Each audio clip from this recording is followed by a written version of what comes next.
گناہ نہ دو طرح کے ہوتے ہیں، یعنی حق تلفیاں۔ ایک ہے حقوق اللہ کے حقوق پر مال کرے آدمی، نماز ہے، روزہ ہے، حج اور دیگر سکھ جو ہے نا وہ خاص جو نیکیاں۔ تو کچھ ہوتے ہیں حقوق العباد، بندوں کے حق ہیں، کسی کا مال ہڑپ کرنا، کسی کی بے عزتی کرنا، کسی کو تھپڑ مارنا، کسی کی زمین چھیننا، ہاں جی، امانت میں خیانت کرنا، اس طرح جو ہے نا وہ یہ بندوں کے حقوق ہیں۔ تو اللہ تعالیٰ تو اپنے حقوق معاف کر دے گا، وہ تو بڑا بخشنے والا تواب الرحیم ہے، بڑا رحم کرنے والا، بڑا بخشنے والا، بڑی توبہ قبول کرنے والا ہے۔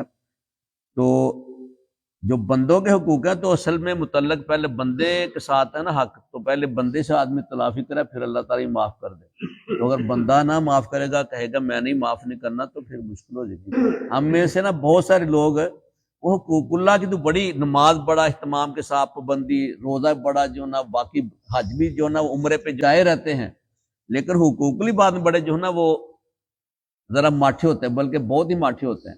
لوگوں کا مال ہڑپ کرنا، زمینیں ہڑپ کرنا ہے جی، پڑوسیوں کو تنگ کرنا، ہم میں سے بہت سارے لوگ اس کو نا وہ کوئی اہمیت نہیں دیتے، حالانکہ یہ چھوٹا سے چھوٹا بھی کسی کا حق پامال کرنا اللہ تعالیٰ کے ہاں تو اس کی اہمیت ہے۔